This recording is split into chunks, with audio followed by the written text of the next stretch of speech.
గురూజీ 72 గంటల్లోనే ఫోన్ లోని అద్భుతమైన జ్యోతిష్య పరిష్కారం చూపిస్తారు. నమ్మండి నమ్మకపోండి, ఇది నిజం. శ్మశాన కాళి రుద్ర చౌడీదేవి ఆరాధకులు నంబర్ 1 వశీకరణ స్పెషలిస్ట్. గురూజీ మనిషి పుట్టుక నుండి చనిపోయే వరకు వచ్చే అన్ని క్లిష్టమైన సమస్యలకు పరిష్కారం ఇక్కడ లభిస్తుంది. విద్య, ఉద్యోగం, వ్యవహారం, స్త్రీ ప్రేమ, పెళ్లి, సంతానం, స్త్రీ పురుష వశీకరణం, భూవశం, భార్యాభర్తల కలహాలు, కోర్టు సమస్యలు, విడాకుల సమస్యలు, చేతబడి, అప్పుల బాధ, ఇంకా మీకు ఎలాంటి సమస్యలు ఉన్నా 72 గంటల్లోనే శాశ్వత పరిష్కారం చేయబడును. గురువు గారు వశీకరణం అనగానే చాలా గుప్తంగా, చాలా సీక్రెసీగా మెయింటైన్ చేశారు. అండ్ అందరిలో కూడా అది ఇప్పుడు చాలా వరల్డ్ వైడ్ గా స్ప్రెడ్ అయిపోతుంది. అయితే ఈ వశీకరణానికి ఒక చిన్న మోహిని మంత్రం చేయగానే వశమైపోతారు.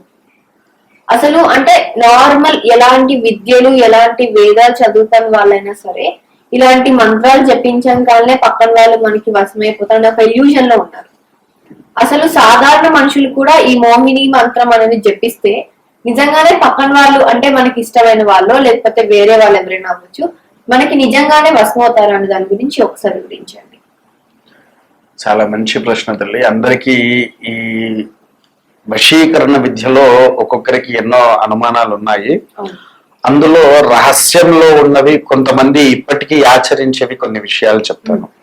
ఎందుకంటే నా కళ్ళ ముందు జరిగిన సంఘటనలు, దానికి నివారణకు మళ్ళీ నా దగ్గరికే వచ్చిన వ్యక్తులు. ఒకనొక సందర్భంలో నేను మా ఇంట్లో నాకు సొంత దేవాలయం ఉంది, రాజశ్యామల సహిత శ్రీనాథ అమృతలింగేశ్వర పంచాగితన దేవాలయము అని నా సొంతంగా నేనే కట్టించుకున్నాను. దేవాలయంలో అమ్మవారి దగ్గర శ్రీచక్ర కుంకుమార్చన చేస్తూ ఉంటే నా ఫ్రెండ్ ఒకడు ఫోన్ చేశారు. లేడీ, నాకు మిత్ర సమానం. ఆ అమ్మాయి ఫోన్ చేసి, అన్నయ్య మా ఆయన, నా వయసు చాలా చిన్నదే కాకపోతే నన్ను అన్నయ్య అని పిలుస్తుంది. నా అమ్మాయి 52 years ఉంటుంది. ఆ అమ్మాయి, అన్నయ్య మా ఆయన రిటైర్డ్ అయిన తర్వాత ఏం నేర్చుకున్నాడో తెలియట్లేదు. ఆయనే రాత్రిరంతా తన ఇన్నర్స్ తన తల వెనుకాల పెట్టుకొని పడుకునేటప్పుడు ఏదో మంత్రం చదువుతూ ఉంటున్నాడు. తన కంటికి ఎవరైనా అమ్మాయి కనిపించినప్పుడు తనని చూసి మంత్రం చదువుకొని వెళ్ళేసేసి యూరిన్ పాస్ చేసి వస్తున్నాడు. యూరిన్ పాస్ చేసి రాగానే విత్ ఇన్ ఒక 1 hour లో ఆ అమ్మాయి ఈయన దగ్గరకు వచ్చేస్తున్నది.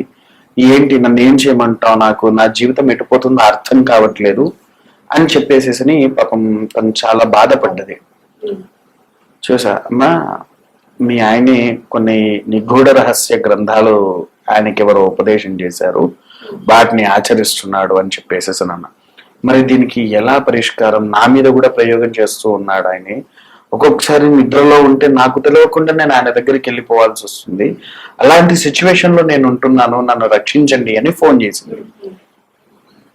వాళ్ళ హస్బెండ్ మహా కామాంధుడు, విపరీతమైన కామాంధుడు. కేవలం మోహిని అనే కాదు తల్లి, ఒక మోహిని మంత్రం అనే కాదు, భైరవుడే కావచ్చు, లేకపోతే యక్షిణి కావచ్చు, లేకపోతే మోహిని కావచ్చు, ఆఖరికి ప్రథమ పూజుడైన గణపతి మంత్రం కూడా మనము వశీకరణానికి వాడవచ్చు. ప్రతి దేవుళ్ళకు ఉన్నది వశీకరణ మంత్రాలు, ప్రతి భగవత్ స్వరూపులకు ఉన్నాయి. కాకపోతే మోహిని అనేది చాలా తొందరగా ఒక మనిషిని with in facts of minutes లో లాగేసుకుంటది. తొందరగా వాళ్ళ వంతుగా చేరేసేసి ఎంతటి వాళ్ళైనా సరే, మగవాడు చేసినా ఆడది సాధన చేసినా ఆ మోహిని మంత్రము వలన ఎవరినైనా సరే తన గుప్పెట్లో పెట్టుకోవచ్చు. వాళ్ళకు కావాల్సినటువంటి ఆనందాలు కూడా పొందుతూ ఉంటారు. కాకపోతే ఒకటి చెప్తున్నానండి, దయచేసి ఇటువంటి చెడు వ్యసనాల వల్ల మీరు ఇవి ఆచరించి మీరు చేసేటువంటి తప్పు వల్ల ఎంతో మంది జీవితాలు కూడా నాశనం అవుతూ ఉన్నాయి. దయచేసి ఇలాంటి తప్పులు చేయకండి. మీకు ఇంకో విషయం చెప్పమంటారా? మంత్ర సాధనలో మోహిని కంటే అత్యంత శక్తివంతమైంది యక్షిణి అమ్మ. సాధనలలో అత్యంత యక్షిణి అంటే ఒక మనిషిని సెకండ్స్లలో కూడా లాగేసుకునే అంత విద్య యక్షిణికి మాత్రమే ఉంది. రెండో స్థానంలో మోహిని. కాకపోతే ఒకటేంటి అంటే మోహిని సాధనలో మనకు కొన్ని విశేషమైన ఫలితాలు అయితే చూపిస్తాయి. ఆ విశేషమైన ఫలితాలు అసలు ఊహించలేము కూడా మనం.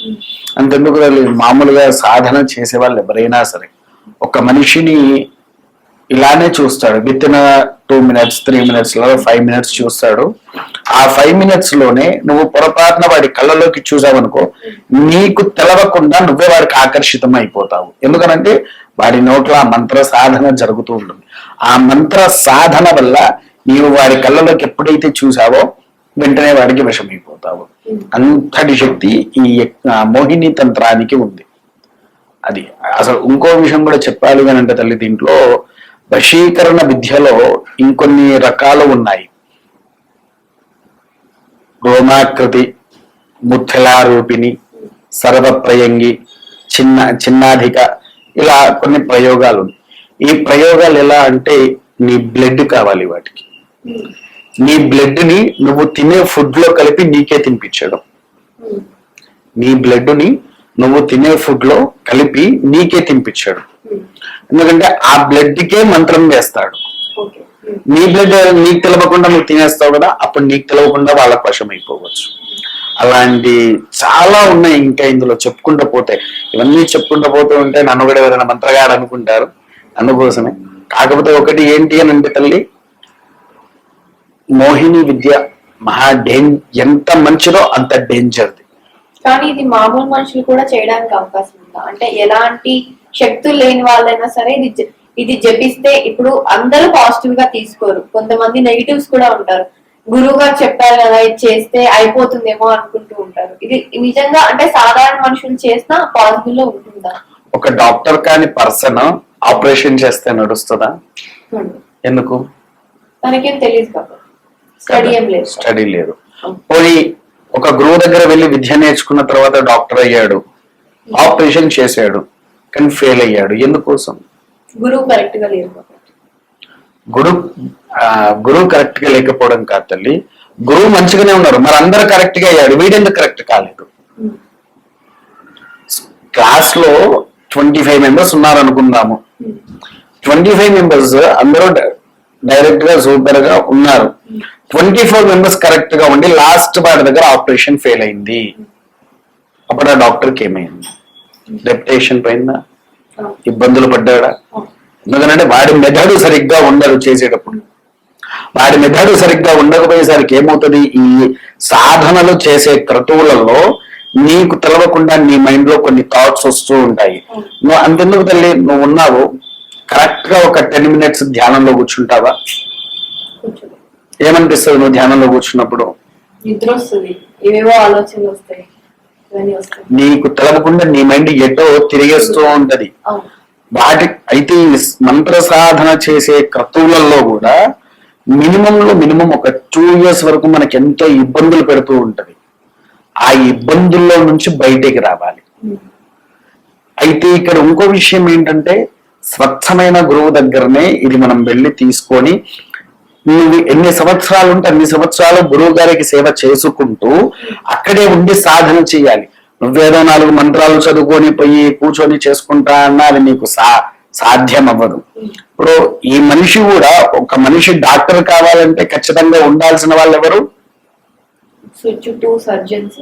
గురువు. నేర్చుకోవాలంటే గురువు ఉండాల్సిందే కదా.